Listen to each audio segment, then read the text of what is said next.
అఖిలపక్ష పార్లమెంటరీ బృందాలతో ప్రధాని మోదీ భేటీ కానున్నారు. ఆపరేషన్ సింధూర్, ఉగ్రవాద నిర్మూలనపై మన దేశ వైఖరిని వివిధ దేశాలకు వివరించొచ్చని బృందాలతో సాయంత్రం సమావేశం కానున్నారు. ఈ భేటీలో తమ పర్యటన విశేషాలను ప్రధాని మోదీకి బృందాల ప్రతినిధులు వివరించనున్నారు. వివిధ దేశాలను సందర్శించిన అఖిలపక్ష పార్లమెంటరీ బృందాల్లో ఎంపీలతో పాటు మాజీ పార్లమెంటేరియన్లు, మాజీ దౌత్యాధికారులు కూడా సభ్యులుగా ఉన్నారు. అఖిలపక్ష పార్లమెంటరీ బృందాలతో ప్రధాని మోదీ భేటీ కాబోతున్నారు. ఆపరేషన్ సింధూర్, ఉగ్రవాద నిర్మూలనపై మన దేశ వైఖరిని వివిధ దేశాలకు వివరించొచ్చిన బృందాలతో సాయంత్రం సమావేశం కాబోతున్నారు. అటు సమావేశానికి సంబంధించి సమావేశం షెడ్యూల్కి సంబంధించి మా ప్రతినిధి ఢిల్లీ బ్యూరో చీఫ్ జాయిన్ అవుతూ ఉన్నారు. ప్రస్తుతం ఎన్ని బృందాలు పర్యటనకు వెళ్ళొచ్చాయి, ఎట్లాంటి ఫీడ్బ్యాక్ తీసుకోబోతున్నారు ప్రధాని వీళ్ళ నుంచి?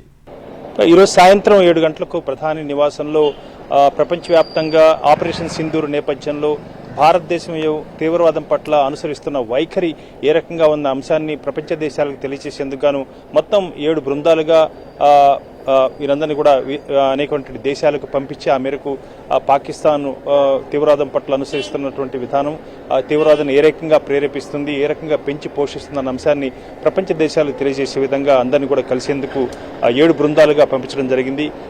కనిమొళి నేతృత్వంలో ఒక బృందం, అదేవిధంగా శశి థరూర్ నేతృత్వంలో మరొక బృందం, దాంతోపాటు సంజయ్ ఝా జేడీయూ నేత ఆయన నేతృత్వంలో మరొక బృందం, జయంతి పాండా నేతృత్వంలో మరొక బృందం, రవిశంకర్ ప్రసాద్ నేతృత్వంలో ఈ రకంగా అసదుద్దీన్ ఓవైసీ మొత్తం 7 నేతల నేతృత్వంలో ఎంపీల బృందము, దాంతోపాటు మాజీ దౌత్యాధికారులంతా కూడా ఈ బృందంలో ఉన్నారు. వీరంతా కూడా ఆయా దేశాలకు వెళ్లి భారతదేశం తీవ్రవాదం పట్ల అనుసరిస్తున్న వైఖరి, దాంతోపాటు పాకిస్తాన్ ఏ రకంగా ఆర్థికంగా కట్టడి చేయాలి, అదేవిధంగా ఏ రకంగా ఆంక్షలు విధించే జాబితాలో పాకిస్తాన్ చేర్చాలి అన్న అంశాన్ని వీరంతా కూడా చాలా విస్తృతంగా ఆయా దేశాది నేతలకు, అదేవిధంగా ఆయా దేశాల్లో ఉన్నటువంటి ప్రతిపక్ష నేతలకు, ప్రతిపక్ష రాజకీయ పార్టీలకు వీరందరూ కూడా చాలా విపులంగా వివరించడం జరిగింది.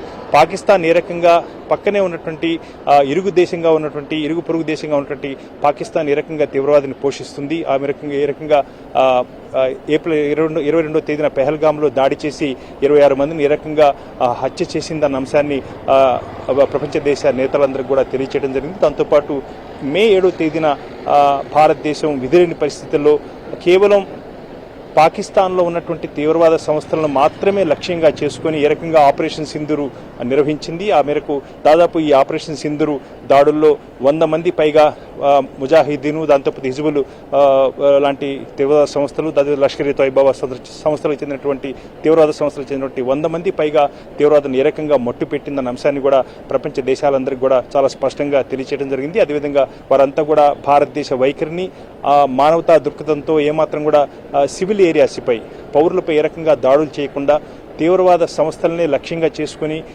తీవ్రవాదాన్ని ఏ రకంగా మట్టుపెట్టిన వైనాన్ని అందరూ కూడా ప్రశంసించారన్న అంశాన్ని కూడా ఆయా బృందాలకు నేతృత్వం వహించినటువంటి వారంతా కూడా మీడియా ముఖంగా అనేక సందర్భాల్లో చెప్పడం జరిగింది. ఇదే అంశాన్ని ప్రధానికి ఈరోజు సాయంత్రం వివరించబోతున్నారు. ప్రపంచ దేశాలు ఏ రకంగా భారత్కు బాసటగా నిలిచాయి, పాకిస్తాన్ ఏ రకంగా తీవ్రవాదం ప్రోత్సహిస్తున్న అంశాన్ని ఏ రకంగా అంగీకరించారు, ఈ అన్ని విషయాలను కూడా ప్రధాని స్వయంగా వారితో ముఖాముఖి జరిపే సమావేశంలో తెలుసుకునేందుకే ఈ సమావేశాన్ని ఏర్పాటు చేయడం జరిగింది. ఆపరేషన్ సింధూర్ ఏ రకంగా విజయవంతమైన అంశాన్ని కూడా ప్రపంచ దేశాలంతా కూడా ఏ రకంగా చెప్పాయన్న అంశాన్ని కూడా ఈ బృందాలకు నేతృత్వం వహించినటువంటి నేతల ద్వారా ప్రధాని తెలుసుకోబోతున్నారు. All right. Thanks for the updates.